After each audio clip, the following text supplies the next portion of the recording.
Good morning मेरे प्यारे प्यारे बच्चों, मेरे प्यारे प्यारे जीव जंतुओं। क्या हाल चाल है आप सबके? कैसे हो आप सब? आई होप आप सब बहुत बढ़िया होंगे और ऑडिट की प्रिपरेशन बहुत मस्त चल रही होगी। बिकॉज ऑडिट एक ऐसा सब्जेक्ट है जिसको आप 4-5 बार रीड कर लेते हो, आपका काम बन जाता है। आप बना बना के लिख के आप आओगे दोस्तों, बिलीव मी। और अपने वर्ड्स में नहीं बना के लिखना है, थोड़ा सा पढ़ना भी है और थोड़ा सा बना के भी लिखना है नॉर्मली, ठीक है। तो मेन बात है कि अपने लोग ऑडिट में यूनिट 1 यूनिट 2 यूनिट 3 तो कंप्लीट कर दिए सर। तो सर एक बात बताइए, आपने यूनिट 1 कंप्लीट किया, यूनिट 2 कंप्लीट किया, यूनिट 3 कंप्लीट किया, उसके बाद डायरेक्ट आप यूनिट 7 क्यों दिखा रहे हो? बिकॉज बेटा यूनिट 7 इजी है। मैंने कल आपको स्ट्रैटेजी बताया था, वही स्ट्रैटेजी मैं भी फॉलो कर रहा हूं बेटा। कि सबसे पहले मैं यूनिट नंबर 1 करवाया, उसके बाद यूनिट नंबर 2 करवाया, उसके बाद यूनिट नंबर 3 करवाया, उसके बाद मैं आप 7 करवाऊंगा। अब 7 के बाद 6 आएगा, 6 के बाद 5 आएगा, फिर लास्ट में मैं 4 करवाऊंगा नॉर्मली। और जितना भी कुछ करवाऊंगा सब मैं संजीवनी बूटी से करवाऊंगा। हाँ सर, हाँ सर, हाँ सर, संजीवनी बूटी से। और आज शाम को कुछ ऐसे एक्स्ट्रा क्वेश्चंस, मतलब कि ये समझ लो 5-6 7 8 एक्स्ट्रा क्वेश्चंस आएंगे नॉर्मली, वो करवा दूंगा और तुम्हारा प्रिपरेशन हो जाएगा। तो सीधी सी बात है, ज्यादा घुमा फिरा के बात नहीं बोलूंगा मैं कि संजीवनी बूटी और एक्स्ट्रा क्वेश्चन जिसने किया उसका बेड़ा पार है, जो नहीं किया वो पछताएगा। बड़ा पछताओगे भाई। एक बार लाइक कर दीजिए, क्योंकि लाइक अगर आप करोगे तो आप कल का एग्जाम पास होने वाले हो। देखो इनडायरेक्ट टैक्स का सारा मैराथन पे तुम लाइक किया था और पास हो गए ना। तो टीचर अगर बोलता है कि एक बार लाइक कर दीजिए, शेयर कर दीजिए, तो करिए भाई। एक बार लाइक कीजिए, शेयर कीजिए और कमेंट भी करिएगा, ठीक है। कि हम कैसा पढ़ाते हैं, हम अच्छा पढ़ाते हैं कि खराब पढ़ाते हैं, आप कमेंट कीजिए, ठीक है। और अगर कोई भी व्हाट्सएप ग्रुप में ज्वाइन नहीं है बेटा, सेम 7 टफ है। हाँ, सेम 7 में अगर कंटिन्यू करना है तो व्हाट्सएप ग्रुप में ज्वाइन होके रहना पहले से। व्हाट्सएप ग्रुप और टेलीग्राम ग्रुप, ठीक है, ये सब सब चीज में ज्वाइन होइए, क्योंकि फ्यूचर गाइडेंस भी हम आपको देने वाले हैं। फ्यूचर में क्या करिएगा क्या नहीं करिएगा, बहुत सारा सेशन अभी आने वाला है नॉर्मली, ठीक है। तो इसीलिए ये सब ज्वाइन होके रह जाइए। अभी आप लोग को सिर्फ बीकॉम करना है क्या? नहीं। तो सर व्हाट्सएप और टेलीग्राम कहाँ ज्वाइन होंगे? वो डिस्क्रिप्शन में देखिए, लिंक दिया हुआ है, फटाफट से ज्वाइन होइए। चलिए आइए देखिए, यूनिट नंबर 7 का नाम है बेटा अदर ट्रस्ट एरिया। ट्रस्ट ही तो नहीं था उसको आप पे, अदर ट्रस्ट एरियाज, ठीक है। ये अपने लोग पढ़ेंगे आज, अदर ट्रस्ट एरियाज की ऑडिट एंड अश्योरेंस में अदर ट्रस्ट एरियाज का मतलब क्या होता है। मतलब आज तक आपने सिर्फ ऑडिट देखा है भैया, जो सीए लोग आता है स्टैट्यूटरी ऑडिट करता है उसी को बोलते हैं ऑडिट। नहीं, आजकल ऑडिट बहुत सारे प्रकार के हो गए, जैसे cost audit, tax audit, management audit वगैरह वगैरह, बहुत सारे प्रकार के आजकल ऑडिट है। अब जैसे जैसे दुनिया आगे बढ़ रही है, जैसे जैसे मॉडर्न दुनिया बनती जा रही है, वैसे वैसे ऑडिट के भी वैरायटी बढ़ते जा रहे हैं दोस्तों। Cost audit, tax audit, management audit, social audit, proprietary audit, तो यही सब पढ़ेंगे कि ऑडिट के और कितने प्रकार हैं। अदर ट्रस्ट एरियाज में हम लोग पढ़ेंगे ऑडिट के और कितने एरियाज है, और कितने गली में ऑडिट फैला हुआ है, और कितने क्षेत्र में ऑडिट फैला हुआ है, उस सब चीज के बारे में आज हम लोग पढ़ेंगे दोस्तों। बड़ा मजा आने वाला है। एक बार लाइक कर दो, कमेंट कर दो, शेयर कर दो। आओ यूनिट नंबर 7 अपने लोग स्टार्ट करते हैं भगवान का नाम लेके। चलिए आइए, सबसे पहले बात करते हैं कि कॉस्ट ऑडिट क्या होता है। What is cost audit, what are its objective. जब एक कंपनी के कॉस्ट रिकॉर्ड को चेक किया जाता है, जब एक कंपनी के पूरा का पूरा कॉस्ट सेक्शन और कॉस्ट रिकॉर्ड को चेक किया जाता है, उस चेकिंग को बोलते हैं, उस वेरिफिकेशन को बोलते, उस एग्जामिनेशन को बोलते हैं अपने लोग कॉस्ट ऑडिट। जैसे कि आप लोगों को पता है कि हर एक कंपनी में एक कॉस्ट डिपार्टमेंट करके रहेगा नॉर्मली। कॉस्ट डिपार्टमेंट का सारा कॉस्ट रिकॉर्ड्स और कॉस्ट अकाउंट्स को चेक किया जाएगा, तो उस चेकिंग को हम लोग बोलते हैं दोस्तों कॉस्ट ऑडिट। अगर कॉस्ट डिपार्टमेंट्स के सारे कॉस्ट रिकॉर्ड्स, कॉस्ट के अकाउंट्स अगर आप चेक करते हो नॉर्मली, इससे पता चलता है कि आप क्या कर रहे हो बेटा, कॉस्ट ऑडिट कर रहे हो। तो कॉस्ट ऑडिट क्यों क्यों क्यों करते हैं? कॉस्ट ऑडिट इसीलिए करते हैं क्योंकि कॉस्ट रिकॉर्ड सही तरीके से मेंटेन किए गए हैं या नहीं, ये पता करने के लिए। कि कॉस्ट अकाउंटेंट लोग अपना काम सही तरीके से किया है कि नहीं, ये पता करने के लिए नॉर्मली। कि कॉस्ट अकाउंटिंग में सारा का सारा रूल्स एंड रेगुलेशंस फॉलो हो रहा है कि नहीं हो रहा है, ये पता करने के लिए। और कॉस्ट को कंट्रोल करने के लिए हम लोग कॉस्ट ऑडिट करते हैं, हम लोग कॉस्ट ऑडिट करते हैं। आइए देखिए, Cost audit means the examination and verification of cost accounts and cost record of a business to check whether cost accounting records are properly maintained and whether cost accounting principles are correctly followed. तो cost audit इसीलिए करते हैं ताकि हम company के cost accounts को, हम company के कॉस्ट रिकॉर्ड्स को चेक कर पाए, हम कंपनी के कॉस्ट अकाउंट्स को, कॉस्ट रिकॉर्ड्स को चेक कर पाए कि सारे के सारे कॉस्ट अकाउंटिंग रिकॉर्ड्स वो प्रॉपर्ली मेंटेन्ड है कि नहीं, हम लोग जो है सारा का सारा कॉस्ट अकाउंटिंग प्रिंसिपल्स को फॉलो कर रहे हैं कि नहीं, ऑर्गेनाइजेशंस कॉस्ट अकाउंटिंग के एरियाज में सारे के सारे रूल्स, गाइडलाइंस, रेगुलेशंस, प्रोसीड्यूर सब कुछ फॉलो कर रहा है कि नहीं कर रहा है नॉर्मली। इसीलिए कॉस्ट ऑडिट किया जाता है। Cost audit means the examination and verification of cost accounts and cost record of a business to check whether cost accounting records are properly maintained and whether cost accounting principles are correctly followed.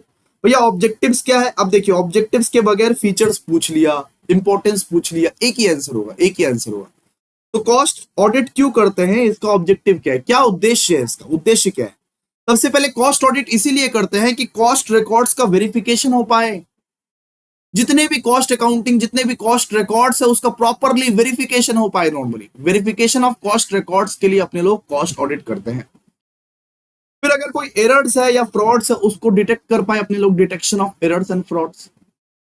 फिर cost control कर पाए, ठीक है, cost controlling के लिए भी cost audit किया जाता है कि खर्चा कम से कम हो। ऑर्गेनाइजेशंस का मेन मोटो ये होना चाहिए कि अननेसेसरी एक्सपेंसेस को काटो, फालतू खर्चा को बंद करो। तो cost control and cost reduction के लिए भी बेटा कॉस्ट ऑडिट किया जाता है, समझे? ओके। ऑर्गेनाइजेशंस में एफिशिएंसी आ पाए, इंप्रूवमेंट ऑफ एफिशिएंसी, ऑर्गेनाइजेशंस के सारे रिसोर्सेस को इफेक्टिवली एंड एफिशिएंटली आप यूज कर रहे हो नॉर्मली, ऐसा भी होना चाहिए। Fixation of selling price, proper cost information helps management fix reasonable selling price of product, ठीक है। अगर आप प्रॉपर कॉस्ट ऑडिट करोगे, आप बराबर तरीके से कॉस्ट ऑडिट करोगे तो आप सही तरीके से अपना सामान का दाम रख पाओगे। अपना जो आपका सामान बेच रहे हो उसका सही दाम आप रख पाओगे, सेलिंग प्राइस आपका सही रहेगा। अगर कॉस्ट प्राइस आपको पता रहेगा सही तरीके से तो सेलिंग प्राइस आप रख पाओगे नॉर्मली कि 100 अगर हमारा कॉस्ट प्राइस है तो सेलिंग प्राइस 150 रहेगा। असिस्टेंस टू मैनेजमेंट, तो कॉस्ट अकाउंटिंग मतलब ये कॉस्ट ऑडिट में हेल्प कर पाते हो मैनेजमेंट को, आप मैनेजमेंट को हेल्प करते हो कॉस्ट ऑडिट करके। Cost audit provides useful information and suggestions to management for better planning and decision making. अब बात करते हैं कि मैनेजमेंट ऑडिट क्या होता है। तो मैनेजमेंट ऑडिट का मतलब होता है कि मैनेजमेंट का काम, मैनेजमेंट का पॉलिसीज, मैनेजमेंट का परफॉर्मेंस को चेक करना। ये कंपनी में, एक ऑर्गेनाइजेशन में जितने भी मैनेजर है वो कैसा काम कर रहा है, वो कैसा परफॉर्म कर रहा है, वो कैसा काम कर रहा है उसको चेक करना। तो मैनेजमेंट ऑडिट का मतलब मैनेजर का काम को चेक करना, सीधा सा बात है। एक ऑर्गेनाइजेशन में जो मैनेजर लोग हैं वो लोग कैसे मैनेज कर रहे हैं, उनके एक्टिविटीज, उनके परफॉर्मेंस, उनके पॉलिसीज को अगर ट्रैक किया जाता है, चेक किया जाता है, दैट्स व्हाई इसका नाम पड़ता है दोस्तों मैनेजमेंट ऑडिट। तो management audit means A systematic examinations and evaluation of management activities, policies and performance to determine whether management is functioning efficiently and effectively in achieving organizational objective। तो ये management audit में क्या होता है कि जितने भी मैनेजमेंट एक्टिविटीज हैं, जितने भी मैनेजमेंट पॉलिसीज हैं, जितने भी मैनेजमेंट का परफॉर्मेंस है, वो सब चीज को बहुत बढ़िया तरीके से चेक किया जाता है। क्या हमारा ऑर्गेनाइजेशन जो है वो मैनेजमेंट का ऑब्जेक्टिव्स के हिसाब से परफॉर्म कर पा रहा है कि नहीं कर पा रहा है normally.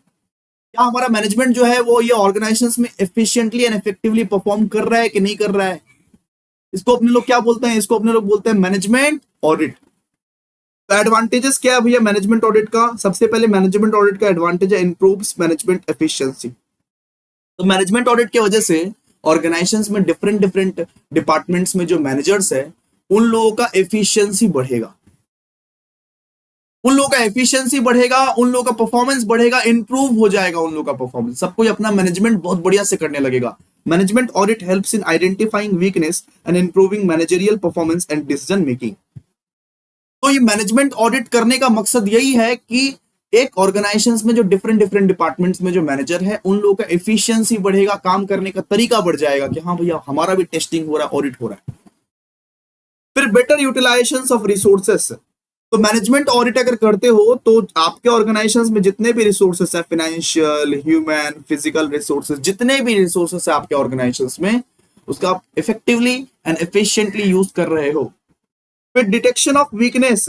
Management audit identify deficiency in policies, procedure and organisational structure. अरे भैया मैनेजमेंट ऑडिट करने के बाद, मैनेजमेंट करने के बाद ही तो तुमको पता चलता है कि कहाँ खोट है, अरे दाल में काला कहाँ है, क्या क्या पॉलिसीज खराब है, क्या क्या प्रोसीड्यूर्स खराब है, ये तब पता चलता है जब तुम मैनेजमेंट ऑडिट करते हो। फिर भैया ये मैनेजमेंट ऑडिट करने की वजह से ना इंटरनल कंट्रोल सिस्टम भी आपका इंप्रूव होता है। आपका जो इंटरनल मैनेजमेंट है, इंटरनल कंट्रोल सिस्टम है, वो भी आपका इंप्रूव होता है।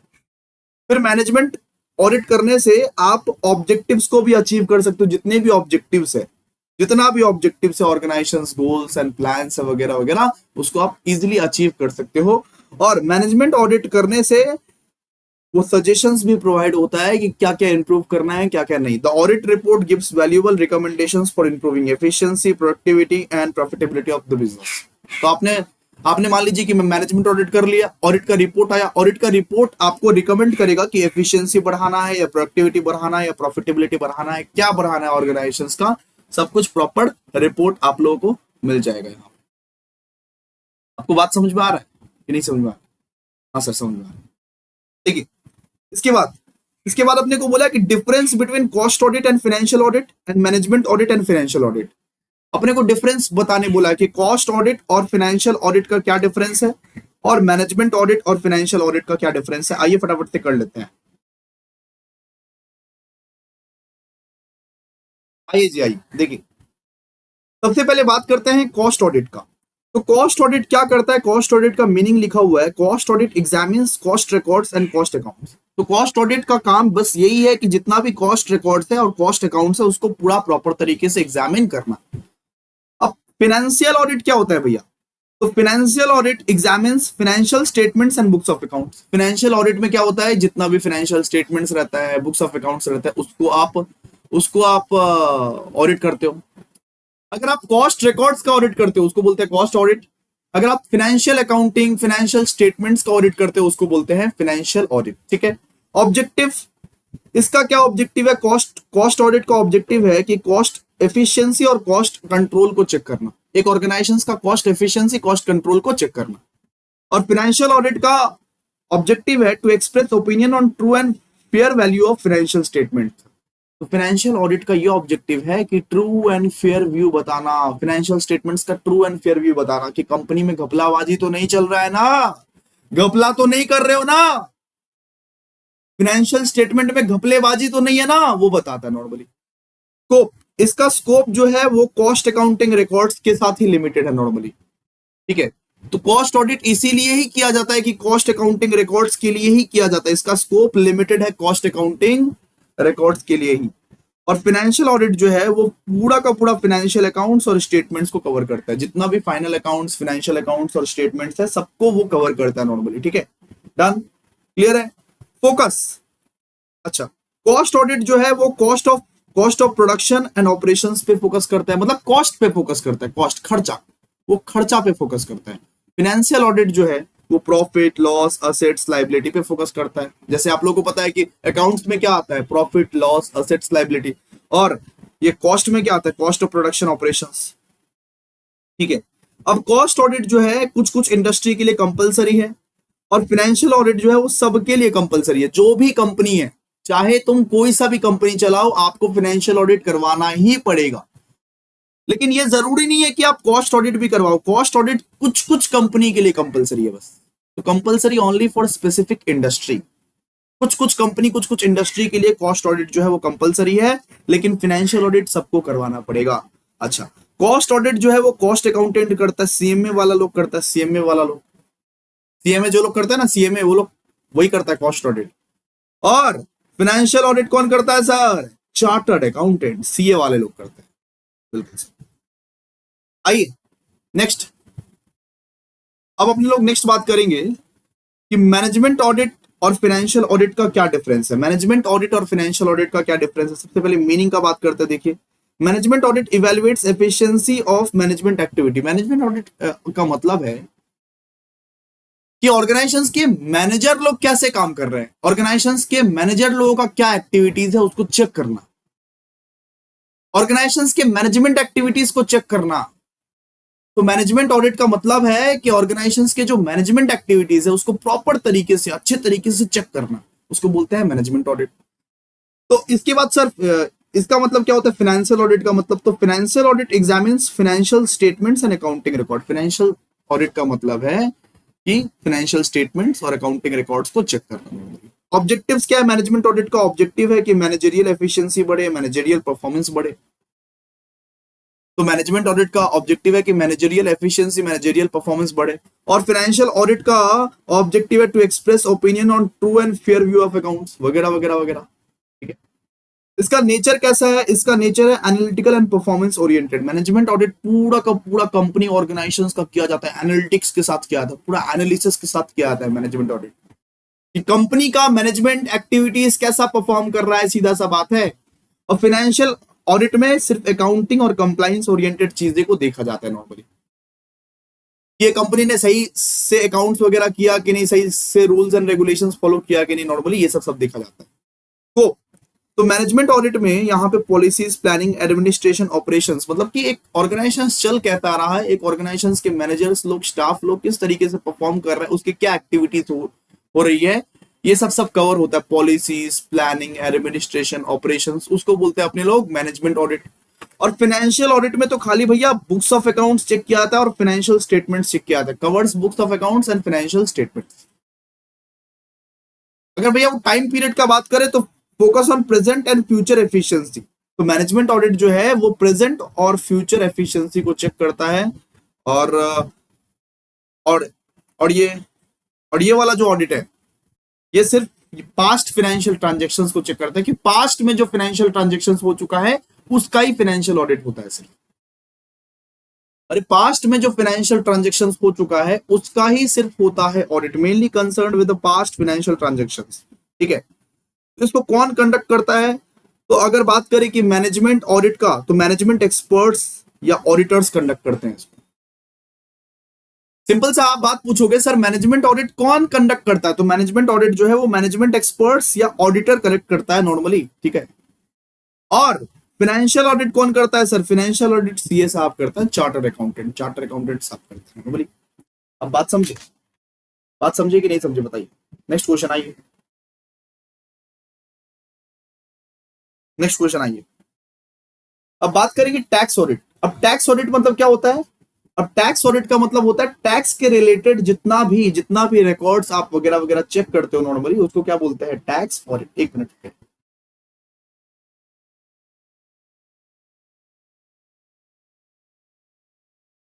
अब बोलो कि टैक्स ऑडिट का मतलब क्या होता है? तो टैक्स ऑडिट का मतलब है कि टैक्स पेयर का अकाउंट्स या फाइनेंशियल स्टेटमेंट्स को चेक करना। एक टैक्स पेयर जो है उसका पूरा का पूरा अकाउंट्स, उसका पूरा का पूरा टैक्स हिस्ट्री, फाइनेंशियल रिकॉर्ड्स को चेक कर पाना कि पता चल पाए कि वो इनकम टैक्स भरा है कि नहीं भरा है, पता चल पाए कि वो इनकम टैक्स भरा है कि नहीं भरा है। यहाँ पे सिंपल लिखा हुआ है कि tax audit means examination of books of accounts and financial records of a tax payer to ensure compliance with the provision of income tax act 1961। कि जब आप एक टैक्स पेयर का सारा फाइनेंशियल रिकॉर्ड्स, फाइनेंशियल अकाउंट्स और tax records देखते हो और पता करते हो ये बुड़बक ने इनकम टैक्स भरा है या नहीं भरा है, उसको बोलते हैं अपने लोग tax audit. So tax audit is conducted under section 44 AB of the income tax act by A chartered accountant. तो टैक्स ऑडिट कौन करता है? एक सीए कर सकता है नॉर्मली, सेक्शन 44 AB के हिसाब से कर सकता है टैक्स ऑडिट। ठीक है, ऑब्जेक्टिव्स ऑफ टैक्स ऑडिट, ये क्यों किया आता है, ये टैक्स ऑडिट क्यों किया आता है? ताकि आप ये बुक्स ऑफ अकाउंट्स को वेरीफाई कर सको, verification of books of accounts, कि सारा का सारा बुक्स ऑफ अकाउंट्स को वेरीफाई कर सको कि प्रॉपर्ली मेंटेन है कि नहीं है according to the tax laws books of accounts. Ensure compliance with the income tax act, क्या आप इनकम टैक्स एक्ट का रूल्स रेगुलेशंस वगैरह फॉलो करते हो कि नहीं करते हो, इसके लिए भी टैक्स ऑडिट किया आता है कि अपनी income tax rules regulations laws वगैरह तुमरा फॉलो करो कि कोरोना এর জন্য আমরা এটা করি। फिर correct correct correct computation of taxable income, कि आप टैक्सेबल इनकम जो निकाले हो, अपना टैक्सेबल इनकम जो निकाले वो करेक्ट निकाले हो या नहीं निकाले हो, इसके लिए भी किया जाता है।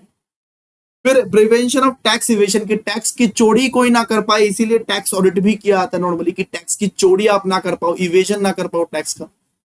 फिर फैसिलिटेट्स ये टैक्स असेसमेंट, ठीक है, कि इनकम टैक्स डिपार्टमेंट को असेसमेंट करने में मदद मिलती है। Income tax department easily easily assess कर पाता है, अगर टैक्स ऑडिट किया रहता है तो income tax department easily assess कर पाता है। And increases accuracy and transparency, तो इसका अगर आप टैक्स ऑडिट करते हो तो फाइनेंशियल रिकॉर्ड्स और टैक्स रिटर्न्स को ज्यादा रिलायबल बताता है नॉर्मली, एक्यूरेसी हो जाता है, ट्रांसपेरेंसी आ जाता है नॉर्मली, आप फ्रॉड नहीं कर सकोगे, तो टैक्स ऑडिट इसीलिए किया जाता है। ठीक है, डन। अब सोशल ऑडिट, सोशल ऑडिट क्या होता है? सोशल ऑडिट का मतलब क्या होता है? देखिए, सोशल ऑडिट का मतलब है किसी ऑर्गेनाइजेशन का सोशल रिस्पॉन्सिबिलिटी और सोसाइटी के लिए किए गए कामों को चेक करना, कि एक ऑर्गेनाइजेशन जो है वो सोसाइटी के लिए क्या काम किया है। अरे भाई तो बहुत पैसा कमाया है, तो एकदम 10 लाख 10 करोड़ रुपए का पैसा कमाया, बहुत पैसा कमाया, इतना इतना अमीर हो गया, बहुत अमीर है, लेकिन सोसाइटी के लिए क्या क्या किया है उसका जब ऑडिट होता है उसको बोलते हैं सोशल ऑडिट। अगर कोई ऑर्गेनाइजेशन जो है वो सोसाइटी के लिए क्या क्या किया गया है उसके द्वारा अगर ये पता करने जाए तो इसको बोलते हैं अपने लोग सोशल ऑडिट। तो social audit means a systematic examinations and evaluation of the social performance and social responsibilities activities of an organization. It measures how the organization has fulfilled its responsibilities towards society, employees, consumer, environment. अपने लिए तो बहुत पैसा कमाया, लेकिन society के लिए क्या क्या किया उस चीज को जब चेक किया जाएगा उसको बोलते हैं अपने लोग सोशल ऑडिट। तो इसका क्या एडवांटेजेस मेरिट्स वगैरह सब कुछ सेम है। तो ये सोशल रिस्पॉन्सिबिलिटी को बढ़ाता है कि एक ऑर्गेनाइजेशन जो है अपना सोशल रिस्पॉन्सिबिलिटी निभाता है कि नहीं निभाता है, कि कंपनी को सोसाइटी और एनवायरनमेंट के लिए काम करने के लिए मोटिवेट करता है। हाँ भाई, अपने लिए भी काम करना है, पैसा खूब कमाना है, लेकिन सोसाइटी के लिए भी काम करना है अपने को। Increases public confidence. अब अगर आप सोशल रिस्पॉन्सिबिलिटी करोगे तो आपका गुडविल बढ़ेगा, जैसे कि रतन टाटा इतना सोसाइटी के लिए किए हैं कि लोग टाटा का ब्रांड को लॉयल मानने लगे, गुडविल बढ़ चुका है, पब्लिक इमेज बढ़ चुका है। इंश्योर्स ट्रांसपेरेंसी एंड अकाउंटेबिलिटी, कि कंपनी का काम ज्यादा क्लियर और रिस्पॉन्सिबल बनाता है normally.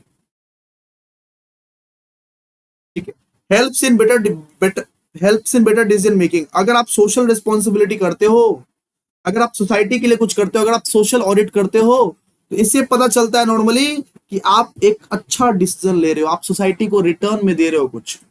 Improves employee and consumer relation, employees, consumer और पब्लिक के साथ अच्छे रिलेशन बनते हैं नॉर्मली। अगर आप सोसाइटी के लिए कुछ करते हो नॉर्मली, तो एम्प्लॉयज या पब्लिक या कंज्यूमर्स के साथ ना अच्छे रिलेशन बनते हैं, वो लोग भी सोचते हैं आपके बारे में कि ये कंपनी कितना अच्छा है, ये कंपनी कितना ज्यादा डोनेट करता है, ये कंपनी कितना डोनेट करता है, कितना ही अच्छा है ये कंपनी। एंड सपोर्ट्स ये सस्टेनेबल डेवलपमेंट। तो अगर आप सोशल ऑडिट करते हो तो सस्टेनेबल डेवलपमेंट मतलब पर्यावरण और सस्टेनेबल डेवलपमेंट को भी आप सपोर्ट कर रहे हो, इनकरेज कर रहे हो, सीधा सा बात है। ठीक है, क्लियर है? ओके, अब आइए नेक्स्ट है कि प्रोप्राइटरी ऑडिट क्या होता है भैया। प्रोप्राइटरी ऑडिट क्या होता है? ई का होता है, ये क्या है ये प्रोप्राइटरी ऑडिट? ये प्रोप्राइटरी ऑडिट क्या है? तो प्रोप्राइटरी ऑडिट एक ऐसा ऑडिट है जो ये चेक करता है कि पब्लिक मनी के फंड्स को सही तरीके से यूज किया गया है कि नहीं किया गया। तो ये प्रोप्राइटरी ऑडिट कुछ ऐसा ऑडिट है जो ये चेक किया जाता है इसमें कि पब्लिक मनी के फंड्स को सही तरीके से यूज किया गया है कि नहीं किया गया। Proprietary audit means an audit conducted to examine whether public money और organisational funds have been spent properly, economically, efficiently, so the intended purpose. It mainly checks the wisdom, honesty and necessity of the expenditure rather than the accounting accuracy. तो proprietary money, proprietary audit ये check करता है कि public का पैसा को आप सही तरीके से इस्तेमाल किए हो या नहीं किए हो। नॉर्मली आपने ऑर्गेनाइजेशंस के पैसे या पब्लिक के पैसे को आप सही तरीके से इस्तेमाल किए हो या नहीं किए हो। Spent properly, economically, efficiently, intended purpose. जो पर्पस था उस पर्पस के लिए आपने पब्लिक मनी या ऑर्गेनाइजेशंस का जो फंड्स है वो सही तरीके से इस्तेमाल किए हो कि नहीं किए हो, उसको बोलते हैं दोस्तों प्रोप्राइटरी ऑडिट। तो प्रोप्राइटरी ऑडिट एक ऐसा ऑडिट है जो चेक करता है कि पब्लिक मनी या ऑर्गेनाइजेशंस का फंड्स का सही, इकोनॉमिकल और एफिशिएंट तरीके से यूज हुआ है कि नहीं हुआ है। जो पर्पस आपका था उस पर्पस के लिए आपने वो पैसे को सही इस्तेमाल किया है कि नहीं किया है, नॉर्मली उसको बोलते हैं दोस्तों प्रोप्राइटरी ऑडिट। अब क्या क्या इंपॉर्टेंस है जरा देखिए। इंपॉर्टेंस है सबसे पहले, importance of proprietary audit ensures proper use of funds. तो प्रोप्राइटरी ऑडिट ये इंश्योर करता है, ये चेक करता है कि पैसा सही तरीके से यूज हुआ है कि नहीं, ये पैसा का सही यूज हुआ है कि नहीं, उल्टा पुल्टा, ठीक है। फिर प्रिवेंट्स वेस्टफुल एक्सपेंडिचर, कि उल्टा पुल्टा जगह पे तो खर्चा नहीं कर दिया ना, उससे बचाता है। नॉर्मली प्रोप्राइटरी ऑडिट अगर करते हो तो उल्टा पुल्टा जगह पे खर्चा करने से बचाता है। It helps to detect unnecessary, extravagant and improper expenditures by management. Promotes financial वो डिसिप्लिन। प्रोप्राइटरी ऑडिट जो है वो फाइनेंशियल डिसिप्लिन प्रमोट करता है, फाइनेंशियल डिसिप्लिन को प्रमोट करता है। प्रमोट्स पब्लिक इंटरेस्ट, तो पब्लिक मनी की सुरक्षा करता है और अकाउंटेबिलिटी को इंश्योर करता है, सीधा सा बात है। प्रोप्राइटरी ऑडिट जो है वो पब्लिक मनी को सुरक्षा करता है और अकाउंटेबिलिटी इंश्योर करता है। इंप्रूव्स एडमिनिस्ट्रेटिव एफिशिएंसी, अरे भाई जो आपका जो ऑर्गेनाइजेशन है उसका भी एफिशिएंसी को बढ़वाता है। नॉर्मली अगर आप ये पता कर लो कि आप ये पैसे को कहां पे खर्च करते हो, आप ऑर्गेनाइजेशन का पैसा को कहां पे खर्च करते हो, तो आपका ऑर्गेनाइजेशन का एफिशिएंसी बढ़ जाएगा, आपका एडमिनिस्ट्रेटिव का एफिशिएंसी बढ़ जाएगा नॉर्मली। और डिटेक्शन ऑफ इरेगुलरिटीज, कोई फ्रॉड, कोई एरर, कोई करप्शन, आप उसको फटाफट से उसको पकड़ लोगे, डिटेक्ट कर लोगे नॉर्मली, आप उसको फटाफट से डिटेक्ट कर लोगे, ठीक है। अब आइए नेक्स्ट बात करते हैं कि परफॉर्मेंस ऑडिट क्या होता है। आइए,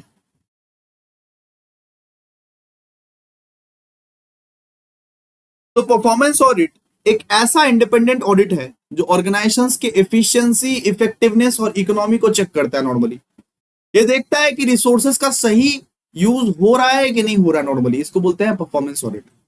मतलब रिसोर्सेज का एक ऑर्गेनाइजेशन में इफेक्टिवली एफिशिएंटली यूज हो रहा है कि नहीं, इसको देखने के लिए एक ऑडिट किया जाता है, इसको बोलते हैं परफॉर्मेंस ऑडिट।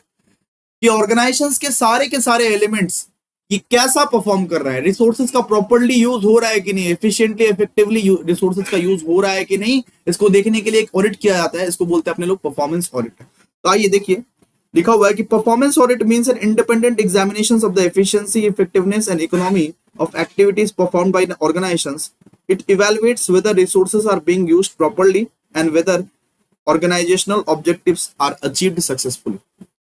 तो परफॉर्मेंस ऑडिट ये इवेलुएट करता है कि ऑर्गेनाइजेशंस के जितने भी रिसोर्सेस हैं उसको इफेक्टिवली, एफिशिएंटली आप लोग यूज कर रहे हो कि नहीं यूज कर रहे हो, नॉर्मली उसको बोलते हैं, इसको बोलते हैं अपने लोग परफॉर्मेंस ऑडिट। बेटा परफॉर्मेंस ऑडिट,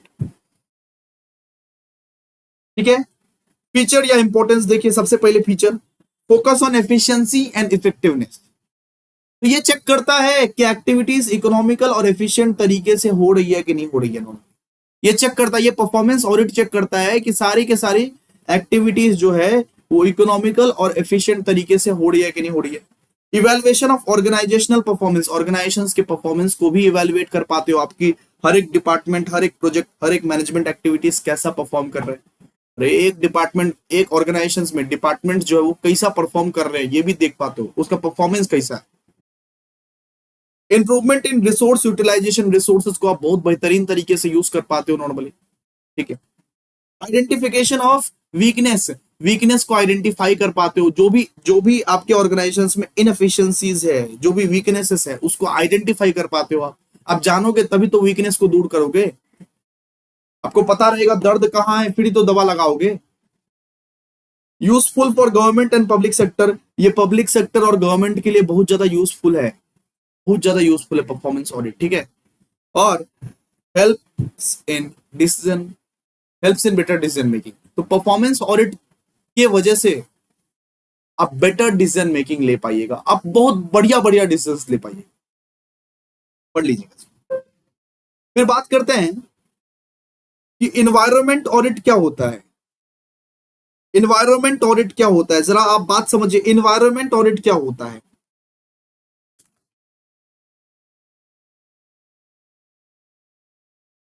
अब ये इसका मतलब क्या होता है भैया, ये एक ऐसा एग्जामिनेशन है जिसमें ऑर्गेनाइजेशंस की एनवायरनमेंट पॉलिसीज को चेक की जाती है कि ऑर्गेनाइजेशंस एनवायरनमेंट के लिए कितना सक्रिय है। एनवायरनमेंट ऑडिट का मतलब एक ऑर्गेनाइजेशन, एक कंपनी एनवायरनमेंट के प्रति कितना सक्रिय है उसको चेक किया जाता है। यहाँ पे एनवायरनमेंट ऑडिट एक सिस्टमैटिक एग्जामिनेशन है जिसमें ऑर्गेनाइजेशंस की एनवायरनमेंट पॉलिसीज, एक्टिविटीज या प्रैक्टिसेस को चेक किया जाता है कि एक ऑर्गेनाइजेशन, एक कंपनी एनवायरनमेंट के लिए क्या क्या किया, एनवायरनमेंट के लिए क्या क्या किए हो आज तक जिंदगी में एक ऑर्गेनाइजेशन, वो चेक किया जाता है। तो यहाँ पे लिखा हुआ है कि environment audit means systematic examination of the environment policies, activities, practices of an organisation to access the impact of the environment.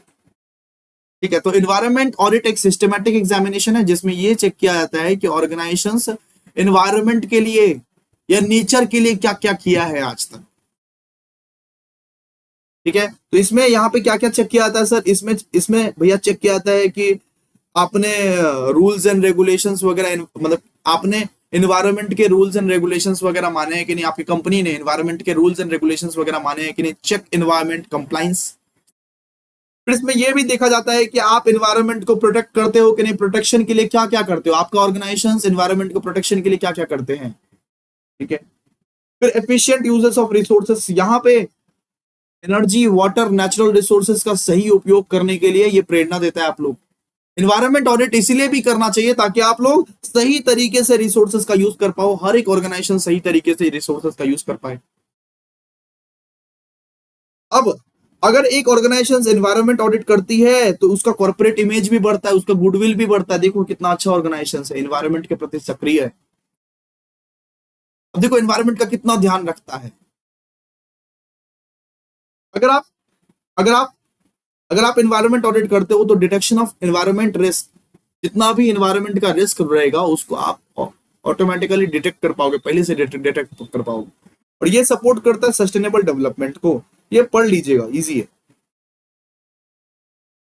Clear है, एकदम एकदम सही है ना। आइए बात करते हैं कि प्रोफेशनल एथिक्स। अब प्रोफेशनल एथिक्स का मतलब होता है वो मॉरल प्रिंसिपल्स, वो रूल्स, वो रेगुलेशन जो एक प्रोफेशनल्स को प्रैक्टिस करने चाहिए जब वो ड्यूटी परफॉर्म कर रहे हैं। ठीक है, अगर एक सीए ऑडिट करने आया है तो उसको ऑडिट वही प्रोफेशनलिज्म से करना चाहिए जो जो प्रोफेशनलिज्म को वो जाना जाता है नॉर्मली। वो फ्रॉड नहीं कर सकता, वो एरर नहीं कर सकता, वो किसी का बात नहीं सुन सकता। हमेशा एक ऑडिटर को प्रोफेशनलिज्म के साथ, रूल्स, रेगुलेशंस, प्रिंसिपल, स्टैंडर्ड के साथ नॉर्मली काम करना चाहिए। तो प्रोफेशनल एथिक्स हमें यह सिखाता है वो मॉरल प्रिंसिपल्स, वो रूल्स, वो वैल्यूज जो कि एक ऑडिटर को हमेशा फॉलो करना चाहिए, कि प्रोफेशनली कैसे बिहेव करना है ये बताता है आप लोगों को professional ethics. So professional ethics means the moral principles, rules, standard of conduct which professionals should follow while performing their duties। मतलब एक सीए में या कोई भी प्रोफेशनल अगर हुआ तो आपको कैसे कैसे रूल्स, रेगुलेशंस, मॉरल प्रिंसिपल्स वगैरह आपको फॉलो करना है उसके बारे में बताता है professional ethics. In auditing, professional ethics helps auditor maintain honesty, independence, integrity and confidentiality during audit work. सीधा सा बात है, प्रोफेशनल एथिक्स ये बताता है कि किस तरीके से आप ऑनेस्टी के साथ, इंडिपेंडेंस के साथ, इंटीग्रिटी के साथ अपना ऑडिट का काम कर सकते हो।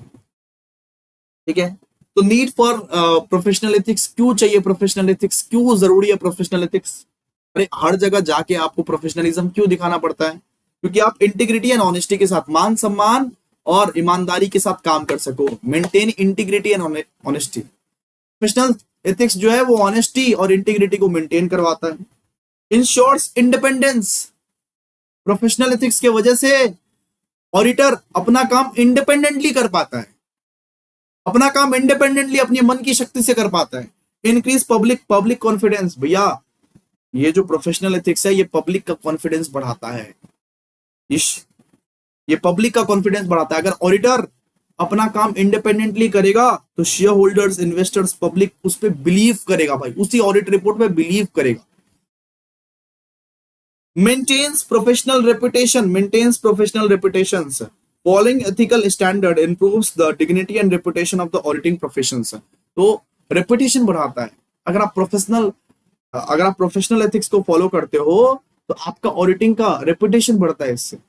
Prevents fraud and misconduct, fraud नहीं हो पाएगा, मिसकंडक्ट नहीं हो पाएगा, बिकॉज एक सीए अपना काम कर रहा है नॉर्मली।